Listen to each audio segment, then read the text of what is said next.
Hi, everyone. Before we get to our show today, I wanted to let you know that we have something new on the Path 11 Productions website. I have had the opportunity to record some of my guided meditations for you, and we are giving one away for free. It is called the Anxiety Scan. We have another one up there called Archangel Raphael, which is channeling the healing energy of that archangel to help your immune system become stronger and to help decrease any stress that you might be having. There's also another one up there that we have as one that you could take advantage of is a distance Reiki healing from me. So we are going to be putting out some more of these guided meditations throughout the next month or so, and we hope that you enjoy them. Okay, let's get to our show today. Hi, and thanks for tuning in to the Path 11 podcast. I am your host, April Hanna.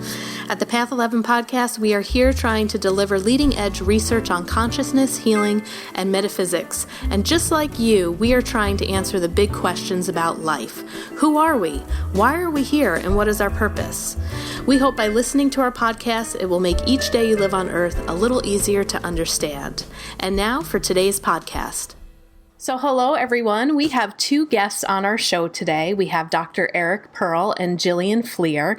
And this introduction actually came during one of our other episodes with Gene Ang, episode 232. We were actually talking about Arcturian healing, and I shared a story with him, and I'll get into that a little bit later, but he was the one that recommended I pick up Eric Pearl's book, The Reconnection, which I did and was fascinated. So here we are today. Let me tell you a little bit about Dr. Eric Pearl. He ran a chiropractic practice in Los Angeles before discovering Reconnective Healing. One day, his patients began to report healings when he simply held his hands near them without physically touching them. So he went in search of the universal wisdom behind what was happening, and unlike today's known forms of energy healing, this work can be practiced without complex technique or elaborate ritual, which I personally have found wonderful to read about. So we'll get into that during the show too. And through Dr. Pearl's journey of research and discovery, it became clear that the appropriate name for his work is Reconnective Healing. Now, this has been recognized and supported by science. Reconnective Healing facilitates healings for people that are often instantaneous and can last a lifetime. Feeling compelled to teach others, Eric's work has taken him to over 100 countries and has affected millions of people. And his hope is that one day everyone will learn to access this natural ability and will use it to heal themselves and others. Dr. Pearl has been featured in top media, including The Dr. Oz Show, The New York Times, and CNN. His internationally best-selling book, The Reconnection, Heal Others, Heal Yourself, is now in over 39 languages and has been endorsed by such notables as Deepak Chopra. Joined with Dr. Eric Pearl, we also have Jillian Fleer, and she is the head of Insight and Development. In collaboration with Dr. Pearl, she oversees the direction and vision for the Reconnection and the Reconnective Healing global community. Jillian leads the Reconnection's internal team and is co-instructor with Eric for online and world live programs. And prior to Reconnection, Jillian was a personal consultant and advisor to established global teachers and practitioners in the healing arts and wellness industry.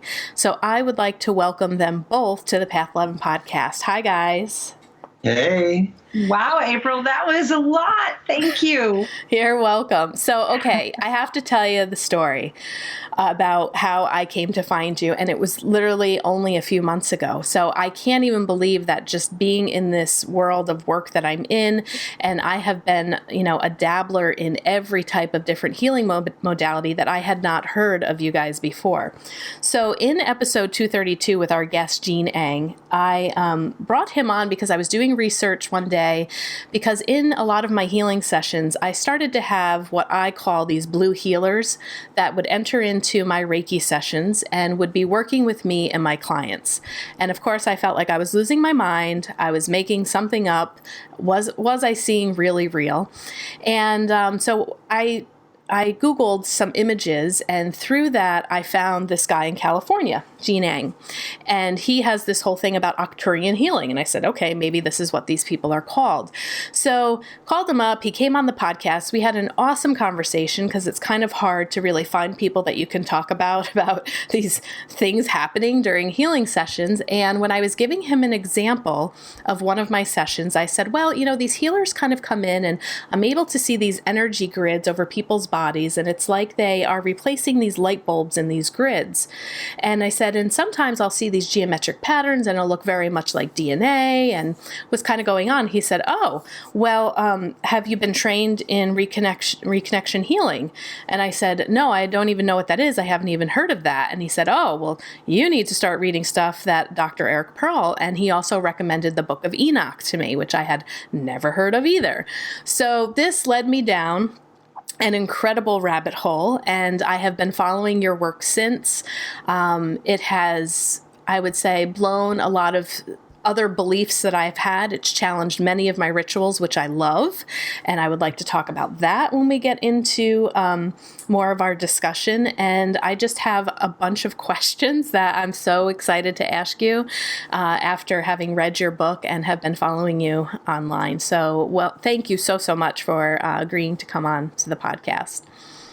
It's a joy to be with you at this early hour of the morning here in Los Angeles. To see your smile and hear your voice is starting off our day beautifully. Thank you. And congratulations on the Book of Enoch, because that is not just a book, but that is a enormous, voluminous experience unto itself. It is a piece. We love JJ and Desiree Hurtak. They're very special people. Yes, and I was happy, and when I saw in your book, we'll get into this too, about the passage that was recommended to you from the Venice Beach Gypsy. So, of course, I had the Book of Enoch. I ordered it with your book, and then I went right to that section. So let's give our audience some background. Can you please share with them, because they may not be familiar with you either. Like I said, I just came to know about you just this past year. So can you give them a little bit of your background about being the chiropractor and how this all began to evolve, and kind of a little bit of where you are right now? Sure. We, and we've been traveling so much through Europe for so many years that, that's where a lot of our focus has been. So we're very, very glad to be getting back and focusing on the United States right now. So this is nice to chat here. The background is that I practiced as a doctor of chiropractic for 12 years. And one night, a few strange things happened, since you're talking about strange things. I'm not going to go all the way back into the Keys of Enoch story and the Gypsy and the beach, unless you want me to, because that will take a while. That's okay. People can purchase your book to read some more about that. But let's just say there was a significant evening where it didn't seem like anything unusual was occurring. I'd gone to sleep like any other night, closed my bedroom door, went to sleep, and that was all the attention I gave it, except about an hour later, I was awakened by this bright light bursting through my eyes, and almost felt as if someone had walked into my room and flipped on the light switch, except there was no one in my house. I opened my eyes to see what it was, and it wasn't anything seemingly spiritual or metaphysical. It was simply the lamp next to my bed, which for some reason had managed to turn itself on. So that felt a little odd, and then I noticed that my door that I closed before I went to sleep was open. That felt more odd. So I wondered, was someone in my house? It sort of felt like someone was in my house. So I got up bravely. I grabbed the largest knife that I could, just in case. I stumbled upon an old empty spray can of mace or pepper spray or something I figured might make me look dangerous. And my Doberman Pinscher, who was hiding behind me. I don't know why. You'd think she'd be at a lead, but not that night. So walked through the house, couldn't find anyone. Decided it was my imagination, went back to sleep. I will tell you, I reached to shut off that lamp, to turn that little brown knob on most every lamp in the United States. And it wasn't clicked on. And you see, I knew that wasn't me because I am a clicker. Doors are locked. Windows are closed. Toothpaste cap is on tightly. Everything's clicked into place. And that knob was rotated sufficiently for the light bulb to come on, but not clicked all the way. And I'm thinking, someone somehow is doing something. But anyway, I decided to go back to sleep. That Monday, when I went into my office to see my patients, my employees started asking me what happened to me over the weekend. They said I looked different, I sounded different, my voice was different, felt different. I went in to see my first patient, adjusted him, had him lie on his back with his eyes closed at the end to let the adjustment settle in. And when he opened his eyes, he asked me who walked into the room while he was there. And I said, no one. He said, I heard someone come in. I said, no one came in. He said, I felt them. I said, no one was there. He insisted, but finally he accepted my response that no one came in. Although I could tell he didn't really quite believe me. The second patient I worked on, when she opened her eyes, said, who came into the room when I was lying here? I said, no one. Why? She said, I felt someone. I said, no one was here. I heard them. No one was here. 7 patients that day insisted that someone walked into the room, walked around the room, ran around the room, and 2 of them actually said it felt as if someone might be flying around the room. And I'm thinking, something is going on here. I don't know what it is, because I'd had some of these patients for like 10 years. Other patients were saying, I can feel your hands before you touch me, which I didn't believe. So I had them close their eyes. I held my hands near them. They could tell where I was. I moved my hands several feet away from them, but whatever area my hands were in, their bodies would go into involuntary movements, or their face would move. Their eyes would dart back and forth. When they'd open their eyes, they told me they were seeing colors they'd not seen before, smelling flowers they hadn't smelled before.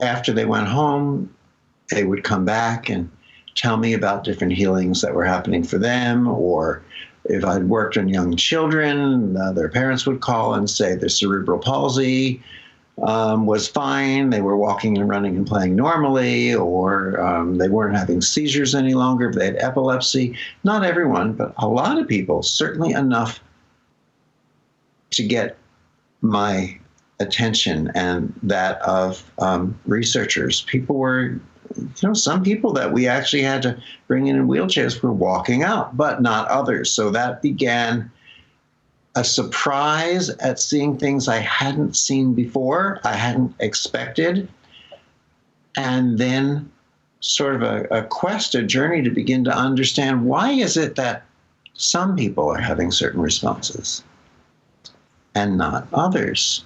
Soon, science came, the researchers, and as they began to study this, they said that in their measurements, they were finding, let's call it, aspects of light that they'd not seen before, and measuring levels of information in the field that they had not seen before. So this is really changing the energy, light, and information that is here on this, I'm going to say on this planet.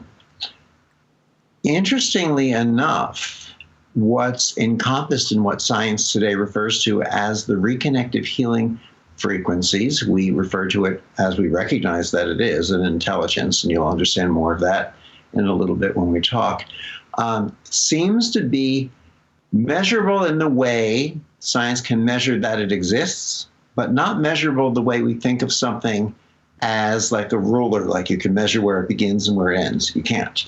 It's so expansive. It seems to include the frequencies of all our known energy healing techniques. You can't find what range of hertz or megahertz it falls into, because it's like everything that we know in those fields is just a part of this new field of energy, light, and information. So is that a good beginning answer for you? Yeah, I think so. And I think probably our listeners are probably saying, okay, well, what is this healing? How do you begin to describe reconnection healing? And I know that you didn't have any manual, right? You didn't have any books telling you what this was, what you were experiencing, which I found helpful in your book, The Reconnection, because you give people a little bit of a framework and understanding of what could be happening. But I also love that you also say, but I also don't know, It's like we don't know. So how is it best to describe what reconnection healing is to somebody that is hearing it for the first time? Well, you know what? I think it's good. I'm going to let Jillian begin to answer that question. Jillian and I teach this work together all around the globe. So we're a great balance together in talking about it, teaching about it, and our understanding of it. and yours. Great. Okay, Jillian, go ahead. I think it's a really important question, but first I want to say how much I appreciate the comment that you appreciate a very extensive part of how we talk about reconnective healing is from the perspective that we don't know everything. And that's sort of unpopular a little bit right at the moment with neuroscience. And really, we are becoming so proficient in controlling and understanding and formulating in a formula everything. The way we think, how we turn, matter into energy, how we ultimately use every power of our known brain to bring about everything. We do everything. There's a lot of I can do everything perspective in the world. And so reconnective healing, I like to think of as the new language of this planet. It is a language that we can't describe in words often. And in some ways, we find that it is word free often, and it is a common denominator in that everyone can understand it. And anyone from anywhere can ultimately sort of receive, and I use that word receive, the movement of the energy, light, and information. So in the first instance, what we do know from science is it's a collective consciousness. It's a collective consciousness, not of our thoughts, but it's a collective consciousness of energy, light, and information that seems to exist outside of what we might call the four dimensions of height, width, depth, and now time, which I think we accept as a fourth dimension. And if not, we are learning much more about it being that fourth dimensional concept. So in the first instance, we have to say, okay, this is a bandwidth of frequencies that made itself present and known, not just to Eric, but in the sense, let's consider the moment in which it went from something latent, unseen, to something seen, but not visible. And yet, the frequencies themselves, it's interesting, the reason I like to refer to it as a language is it's observable. The interaction itself is something highly tangible, highly observable. When we are in a reconnective healing exchange, whether it's as a practitioner or someone who is exploring the frequencies, the reconnective healing frequencies, just on their own, there isn't a need for one's imagination, a belief system, a mantra. That isn't how it communicates. It communicates very clearly in a sort of reaching to us kind of capacity, and the way that it will visually or from the point of view of an experience, not a thought. And I want to really be clear on that. It is an experience that we can observe. It is an experience that we can notice.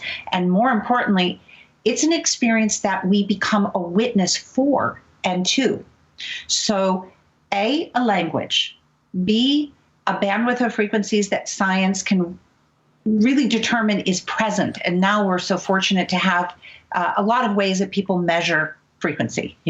It's a field, but the field of collective consciousness is being measured one way.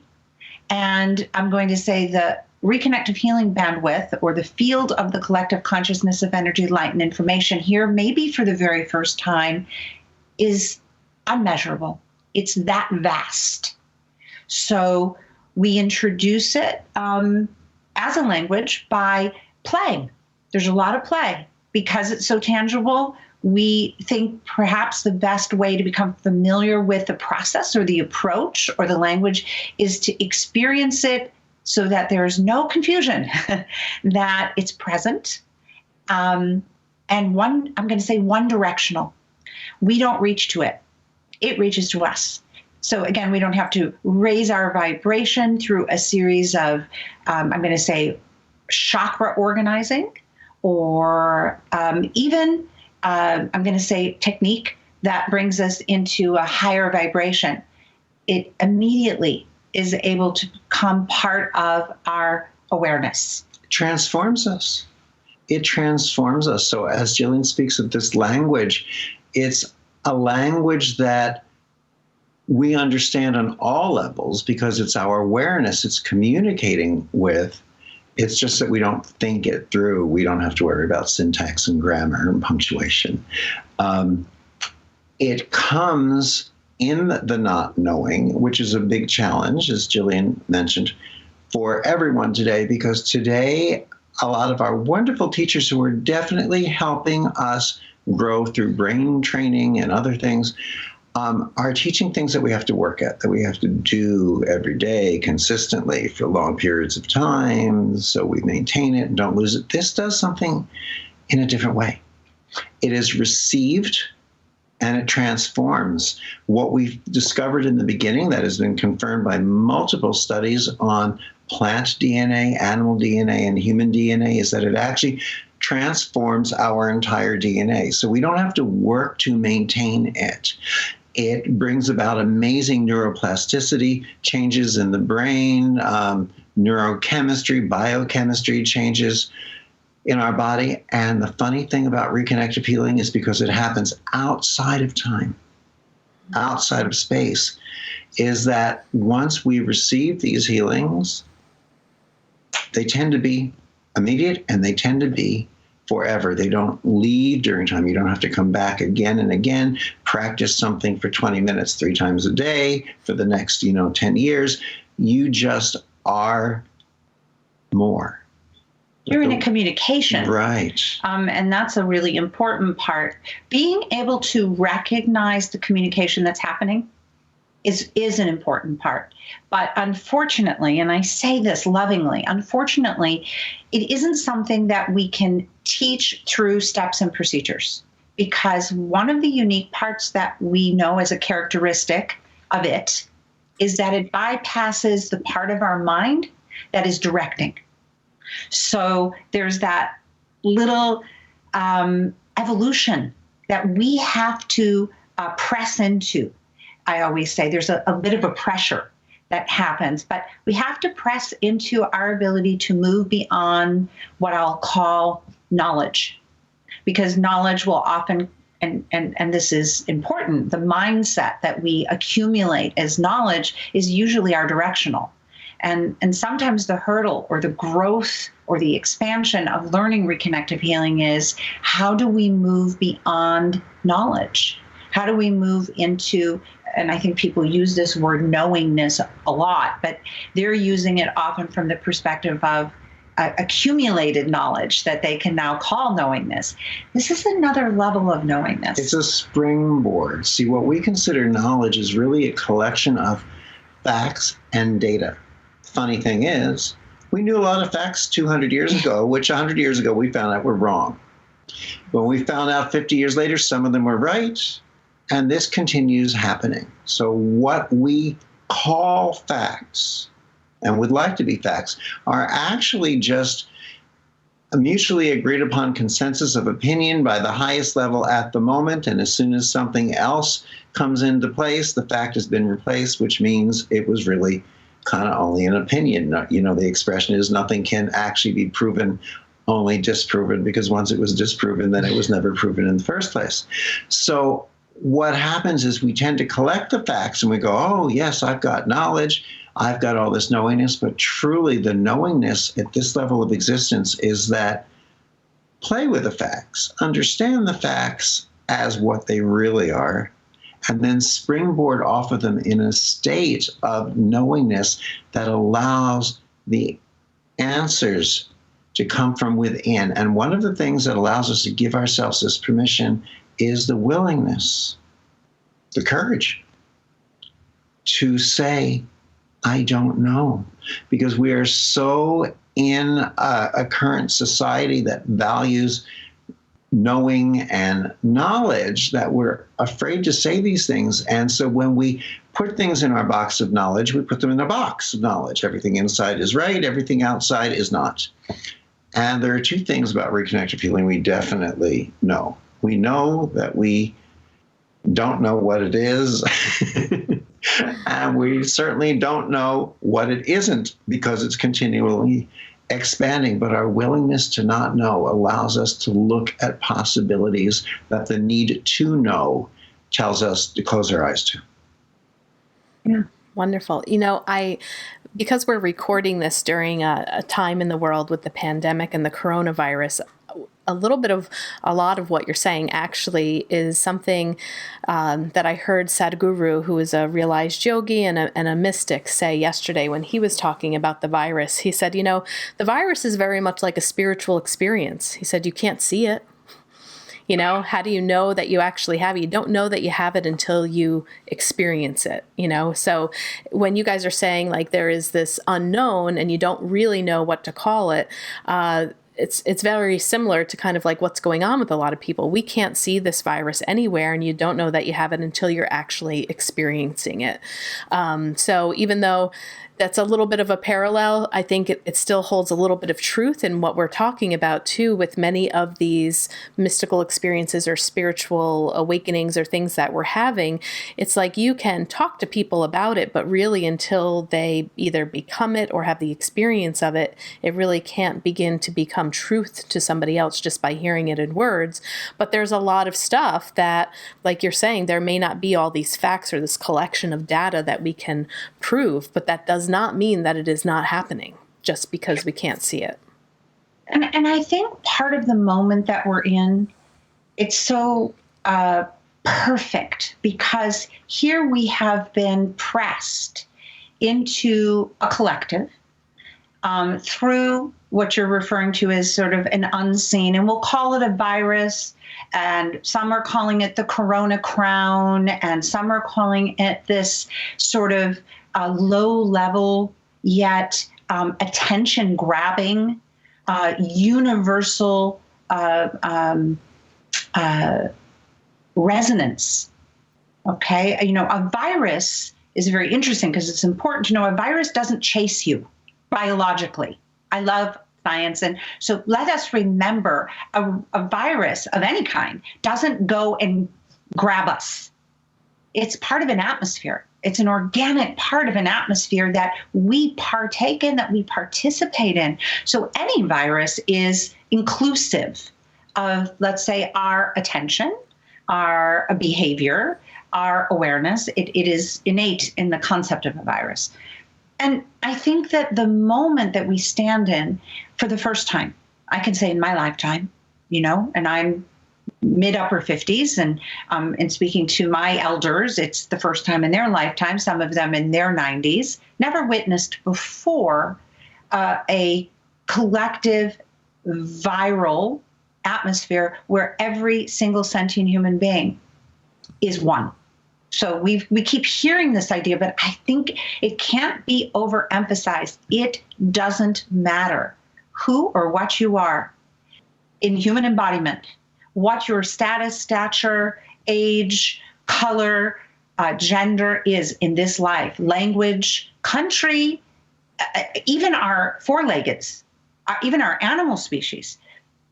Everyone in this moment is being asked to be in the awareness of one moment together. So that is more than just let's pay attention.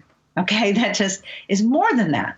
And if we look at what that now presses us, and we see this with Reconnective Healing, there is this interesting moment of pressure that people experience. It is very sensorial.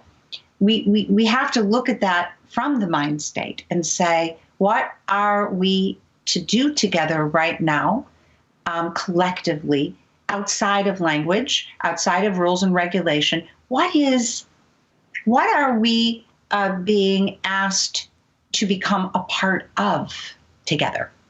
What are we asked to become a part of together? And that very tenet, so interesting for us because the inclusiveness is, I would say, one of the most recognizable parts of Reconnective Healing.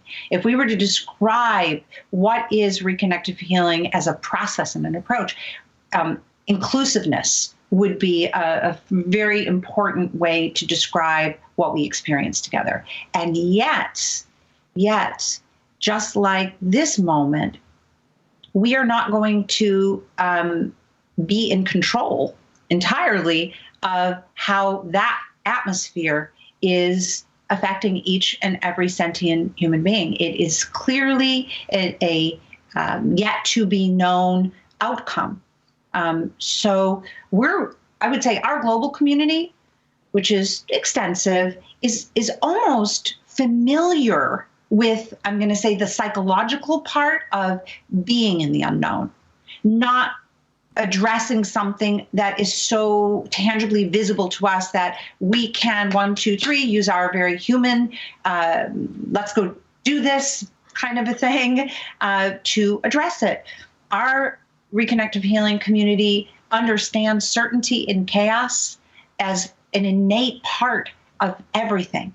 They understand that they're not there to direct and control every outcome, every result. They don't determine the benefit for every person that they share space and timelessness with. So many of the qualities of this moment, they're familiar with, and yet Reconnective Healing is an atmosphere, because the frequencies do changes on a cellular level, a biophotonic level. They establish an inner atmosphere that expands very fast, that is notable by our consciousness, but yet it isn't something that, how do I say this? Sometimes the words are difficult. It isn't something that we necessarily determine, but we can be a participant and a catalyst and an expression of the awareness being present.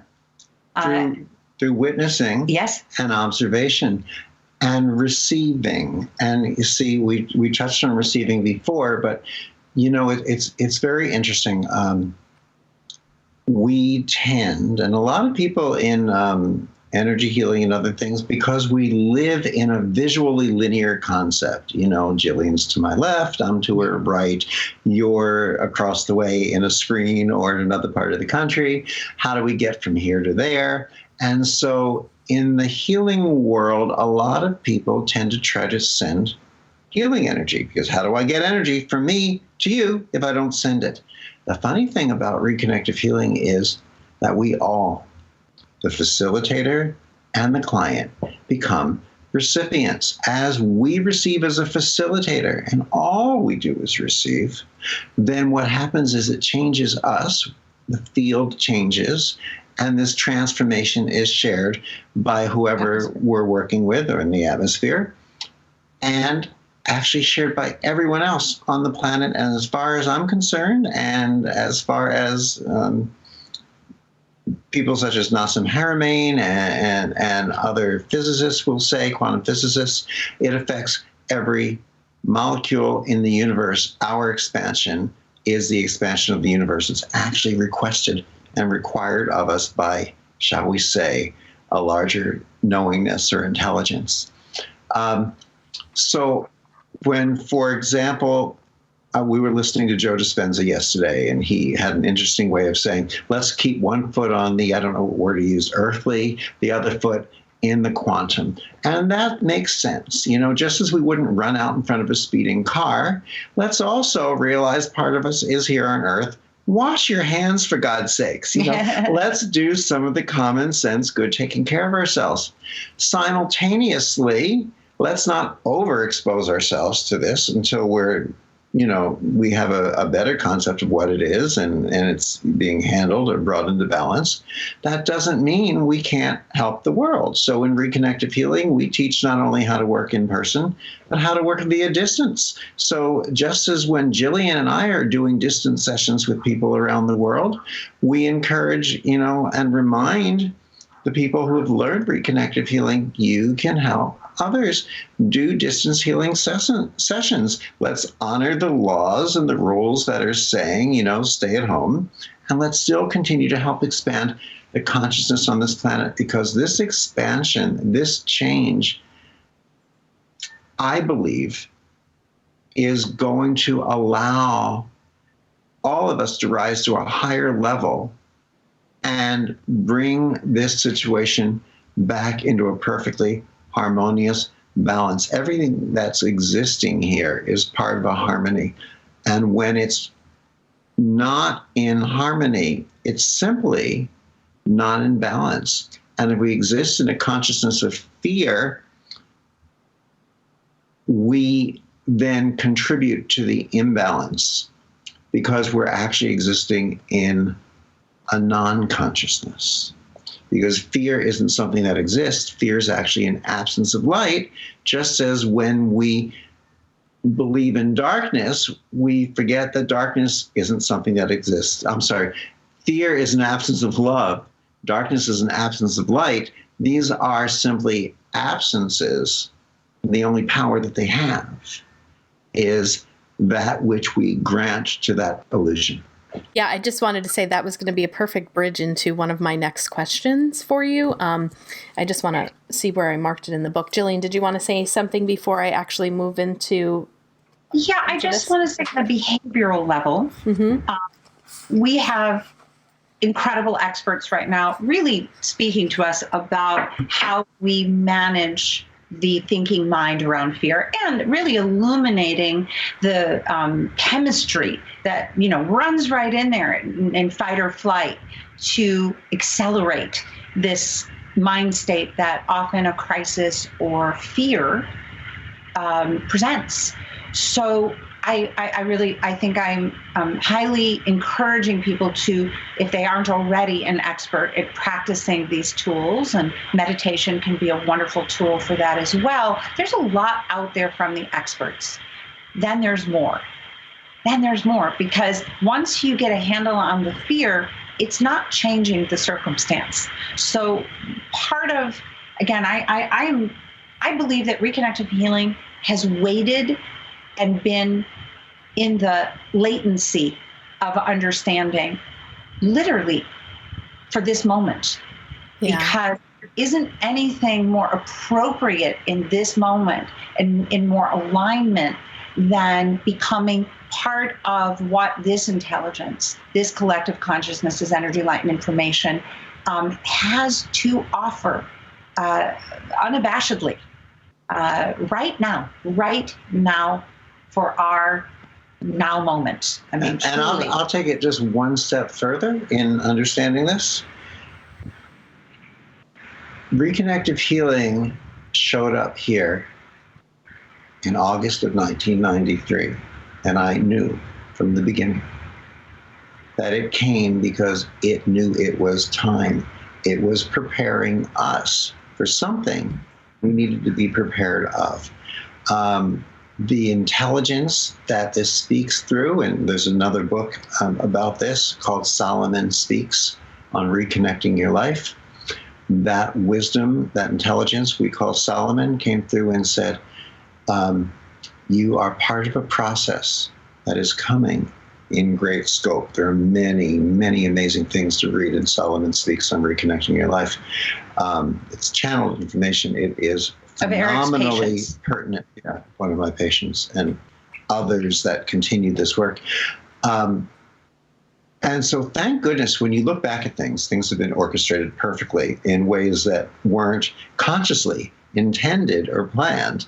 Our attention was there, but our intention wasn't on certain things. So, we had been traveling, I had been traveling as much as 40 some weeks a year around the world teaching. And even with Jillian, we've cut it down, but couldn't cut it down a lot. And interestingly enough, we took 3 months off just around this time that everyone's supposed to stay home. Thank goodness that 2 years ago, yes, we put together something called The Portal, which is a way that you can learn the beginnings of Reconnective Healing. It's an 8-hour class online in the privacy of your own home. You can share it and watch it with your friends and your family. You feel the frequencies. You learn how to work with this and do it. So right now, when we are all looking for something we can do, and we're not even going to the movies or large gatherings right now, we can say, wait, I can still grow in a way that helps me raise my resonance, my vibration, in this current situation, and even allows me to begin to share this raised vibration, this healing level with others, and I don't even have to leave my own home to learn it, and I don't have to leave my own home to begin to share it, at least on a level of friends and family. It's definitely a coincidence, and at some point we should talk about the portal, because it was inadvertently channeled, if you will. It's almost 2.5 years ago. And it isn't an online course exclusively. It is an odyssey. It is, you have a partner who's a filmmaker. We created an online film course because these frequencies are so multidimensional that we couldn't do a lecture. We couldn't do a conversation. So it became about 8 hours of experiencing. And what we didn't know when we tackled it was, is this going to convey? Well, it was that way. What we didn't know is, could this convey in this way? Meaning, would this intelligence, could these frequencies communicate through this digital virtual space? And we know frequencies. Of course, we're living. I think we did know this. We did know this. I think there was, I'm going to say, I didn't know to the degree that this has impacted people's lives, that it would in the same way, almost as if we were teaching in person. But really my point to that was, we know that frequency, we are living human Bluetooths. We are, that is really what we are. That is part of the exchange. But this particular bandwidth, again, had so many distinctive characteristics that were different from how we understood energy. It turned the idea of energy upside down. So it wasn't until that we really moved through it in this dynamic way that we had more than confirmation. So that is something we should touch on later. But we have only gotten to one question. So go ahead. Yeah, that's okay. Well, this ties back into a little bit about fear, because Dr. Pearl, you were kind of one of the first people in speaking about energy that I heard you say this. It's on page 132 of your book, where you said, sit down for a moment, brace yourselves. I'm about to say something, right? And you said, I'm about to tell you something that might rattle a few of your false foundations. There is no such thing as evil. There are no entities whose purpose for existence is to hang around and play havoc with your life or hide in darkened rooms behind closet doors so they can find just the right moment to jump out and holler boo. Not only that, they don't have cousins. I mean, your sense of humor is great. I love it. But, what I really thought was interesting, and then you go into the hidden fear in our rituals, which was one of my favorite parts of the book too, about how we have the flowers, we have the water and the salt to observe or to absorb the negative energy, alcohol, candles, we call upon the different directions, jewelry and things of that stuff, how we'll blow out energy, shake it off of our hands. And, it's interesting because some teachers that I've had too will say, well, of course in, the spiritual world, just like here in the 3D dimension, you have people who are good and some people maybe who will do things that aren't so good. And why wouldn't that also occur in other dimensions with other spirits and stuff? So I thought that was interesting how you, and if I'm interpreting it right, is saying that there really is no such thing as these dark entities or this negative energy that we're really exposing ourselves to. That made me then say and think about some other teachers who talk about our belief systems and how maybe some things that we find in the dark to be scary is really a projection of our own fear, of our collective thought of fear, but that this evil doesn't necessarily exist. And, you may find now people may be talking about the virus as being like, the war against the devil, or that this is a very evil thing that is happening. So as you were talking a little bit more about the fear, I'm just curious to hear you expand just a little bit more on how you feel and believe that there is no such thing as evil out there. We have lessons. We have experiences, and we choose to learn them singularly or collectively in ways that are comfortable or not comfortable. We probably choose them for multiple reasons, not just outcome, but maybe how we need to hear them and receive them. And we project, as you said, our fears.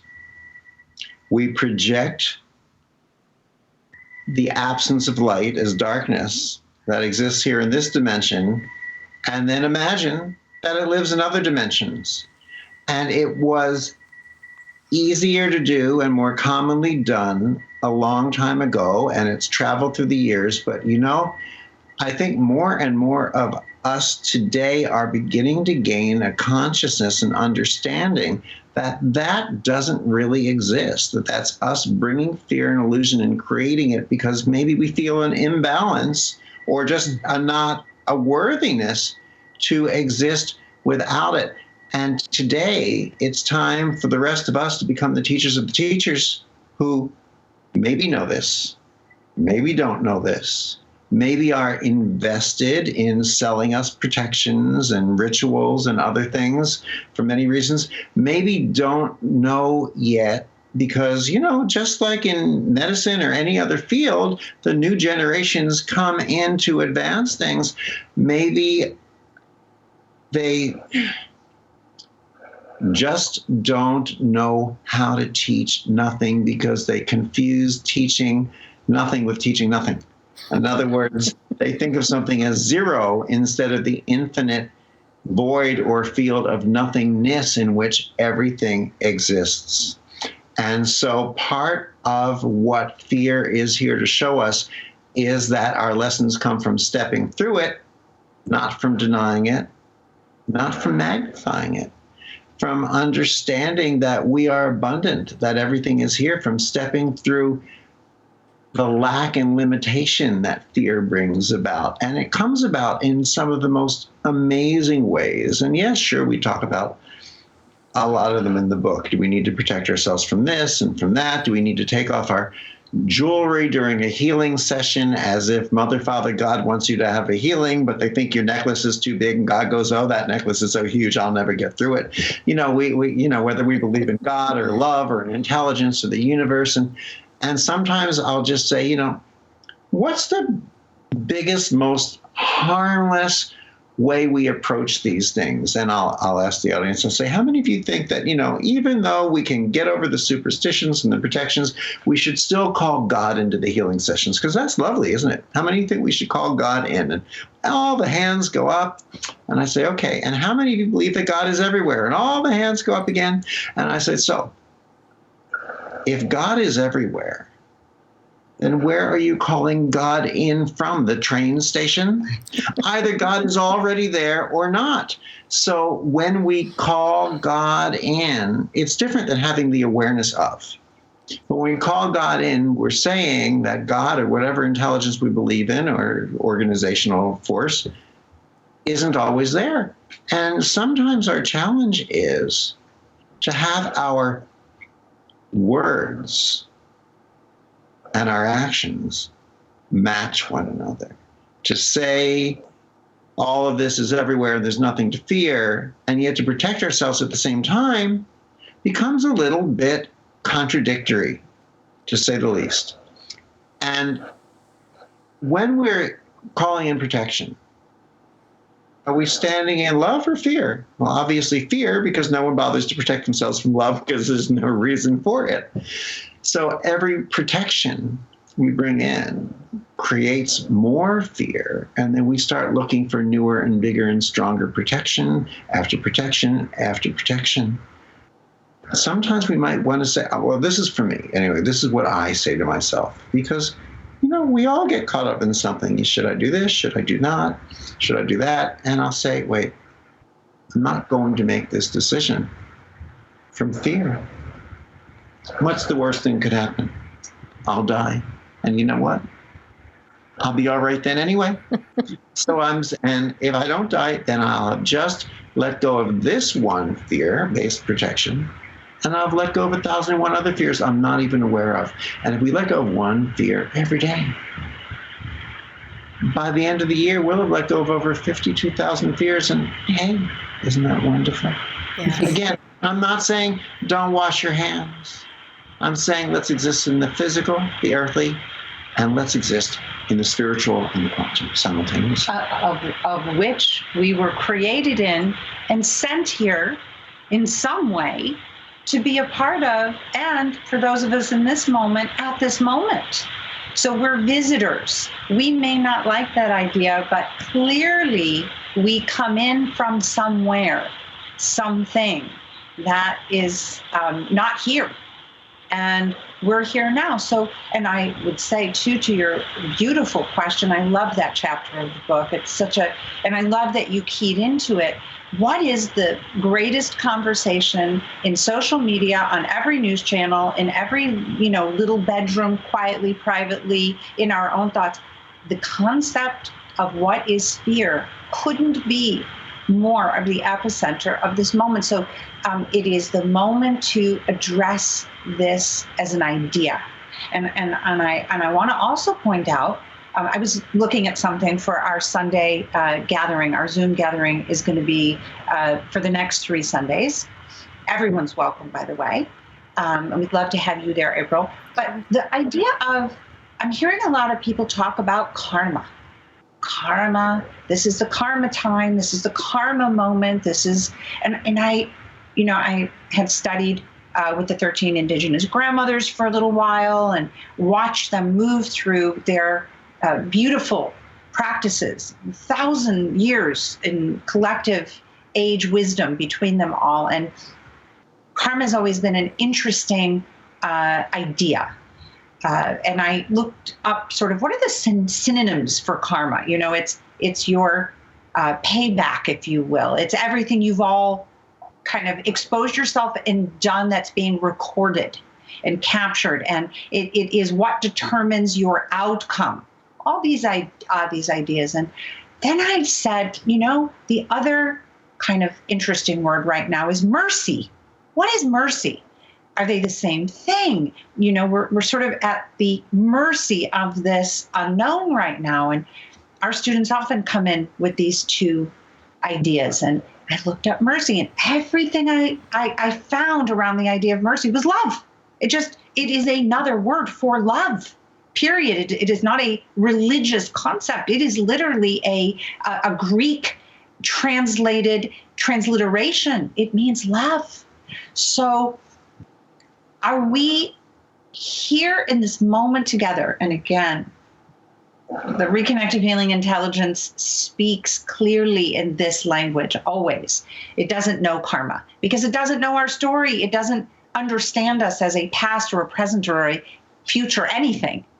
It understands love. It doesn't understand the feeling of love. It understands how do we become love itself, the very love itself, not the idea of love. So we've got a choice. Are we here to have a karmic experience, which is kind of frightening because we all do things that perhaps if you define yourself in the experience of just karma, everybody should have COVID-19 right now because we've all done something somewhere, maybe multiple times a day, in not the state of love or as love itself. So I think the language we get to become, not just talk about. We need to put this moment of pause and silence into a perspective and perhaps use less words and explore the language of love itself. That is mercy. Yeah. And it's the Western perspective of karma also, Sure. and the old perspective that views it as a fixed trap, when in actuality, many people understand. I remember back 20 years ago, even when Deepak Chopra was explaining that the concept of karma and karma itself is changing, and it is something that we are learning to transcend, yet what that requires is, again, our consciousness leaving fear and stepping into love or the mercy understanding of it. So every time we find ourselves thinking that we're boxed into something, we're focusing on an artificial representation of a limit. And last, I want to just say this about Reconnective Healing. Some of the reason I think Reconnective Healing is so graceful and yet not what you'll call any healing modality rage. It's never been like, again, Reiki of the moment or Theta Healing of the moment, all of which are beautiful practices. But I think what often becomes challenging for some people exploring their mission or purpose, be it as a healer, to be healed, is that we don't determine the outcome. We are not the conduit in Reconnective Healing.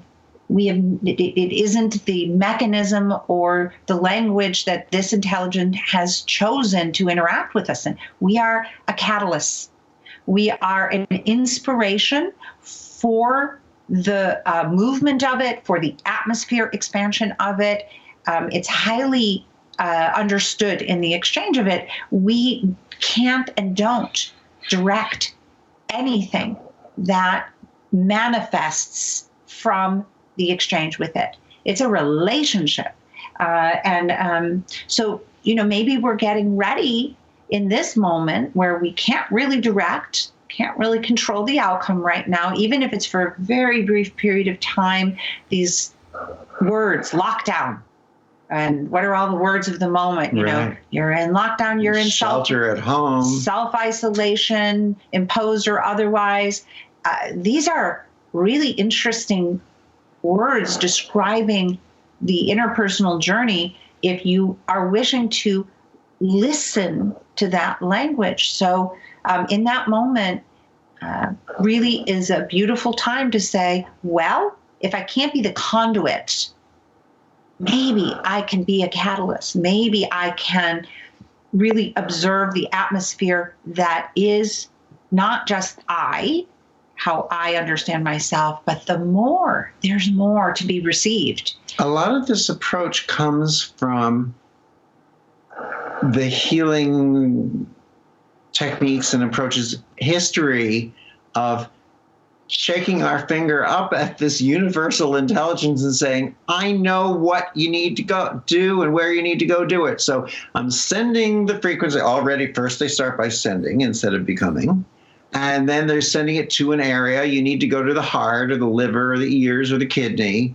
And you need to fix it this way and change these symptoms. We tell the universe what to do instead of understanding that this intelligence knows where to go and what to do. And our greatest privilege and honor is to be invited in as witness, and our willingness to witness is the inspiration. Now, in a sense, we could say what's going on right now with coronavirus is saying, I've had enough of your shaking. We're going to help you release the egotistic need to direct and control, because we've gotten to the point, sometimes we joke and we say, so the energy should go here and it should go there, and we want you to do this and we want you to do that. And God, by the way, any other time in the future I can help you, let me know. And I'm also giving a class on how to release your ego, God. You might want to come because there's always something for everyone to learn. Right. Well, I just have to thank you both so much. I mean, just reading about this, finding your information has really changed probably in the last 5 months the way that I'm approaching healing, how I'm better able to really help my clients. It's allowing me to release some of those rituals. I've worked a lot on that fear, but just reading that little bit about what you put in that book, I felt like just helped me release a little bit more of some of that old belief system. And to really, as you said, I mean, I've been on this path like many people. And, one of my other teachers, Tom Campbell, who I talk a lot about, is always talking about, you got to learn how to be, it's about being, not doing. And so this year, so much of this information, for whatever reason, when it clicks, right? When it resonates and you just start to get it, then all of this, you see things in such a different way. And your book and being introduced to the Reconnection really has begun to change my life. And I am able to experience not even having taken a class with you guys yet, just from reading it and saying, okay, well, let me just try this. A lot of it's moving the ego out, totally getting rid of the ego, and just, like you said, not needing to know what happened, why it happened, but just trusting. And I am able to see, probably like you saw, Dr. Pearl, and your patients, how they experience life differently after that interaction that we have together. So thank you so much. And it's our pleasure. And we'd love to send you a copy. We'd love to send you a way to get to the portal. Yes. We definitely think it would be wonderful for you to experience the odyssey of the online course. So let us get you that right away to play. And we shot it in these little bite-sized pieces. So every hour, there's 8 hours, has little 7 and 8 minute segments that we call chapters. So you don't have to take an hour of your time, you can stop, start. And in each hour, there is a segment from each of the hours. So the chapters are kind of a little taste of hour 1 through 8 in every hour. So you really do get a chance to play deeply with the frequencies and interact with Eric. And we really do move through a part of the science that we think everyone should understand. So I think that's an important part. And as well as exercises in the philosophy. So you'll move with us and work with us, and you will feel and receive and with us, as we say. And then the other thing I'd love to encourage you to do is let's arrange a distance session.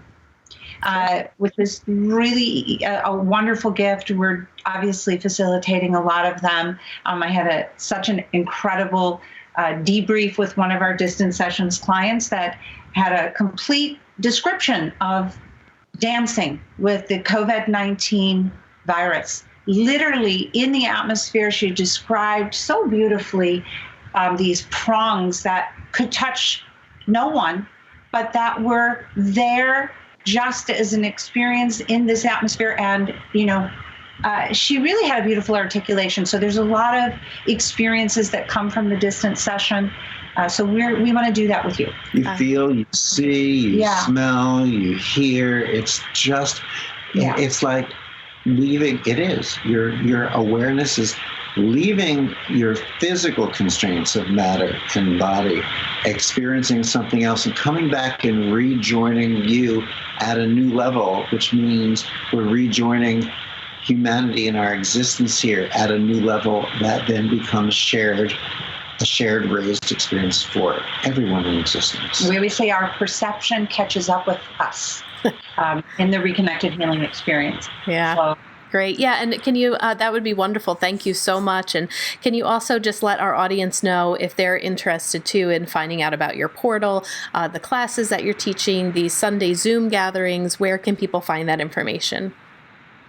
They can go to our website, thereconnection.com, and everything's right there. Yeah. Great. That's the best way. All right. Well, thank you both so very much. It really is an honor. It's wonderful to be able to talk to you guys. Thank you. Really our honor, April. So nice to meet you for the first time. Yes. And your dog, too. Yes. That's Bowie, wherever he is. I don't know. He might have moved off the couch, but all right. Practicing Reconnective Healing on your cat. He is. Thank you. Okay. Thanks, guys. Bye. Bye. Thanks for listening to the Path 11 podcast today. I hope you all enjoyed this show. And if you haven't checked out our Patreon page, I'd like you to do so, because we are going to start putting some content over there that is only for our Patreon subscribers. You can get content for as little as donating $1 a month, and it could just be a one-time donation. We have other freebies over there that you can get depending upon how much you would like to donate. And again, it could be a one-time donation, or you can continue to keep your subscription on a monthly basis this at that donation level, but I just put my MBT immersive experience, which was a 4-day intensive meditation training in Tennessee with physicist Tom Campbell. I was listening to binaural beats, going to altered states of consciousness, having out-of-body experiences and life-changing experiences that I was able to bring back for myself, for my clients, for my friends. That was just out of this world. So if you would like to listen to that, I'd like you to head on over to path11podcast.com. You're going to see an orange button that says Patreon. Become a Patreon today, and you can have access to that podcast. And I would like to remind you to head on over to path11productions.com and check out the membership that we have for the Afterlife Awareness Conference. We have over 25 hours of footage with amazing speakers like William Buhlman, Thomas John, Terry Daniel, Suzanne Geisman, Suzanne Northrup, Linda Fitch, Austin Wells, just a few people to name off that were amazing. These workshops are just so valuable. So I think that you would really enjoy it. It's also a great thing to think about to maybe give the gift to somebody who is struggling with grief. If you are looking for resources, this is a great conference to send people to check out. And thanks again for listening today.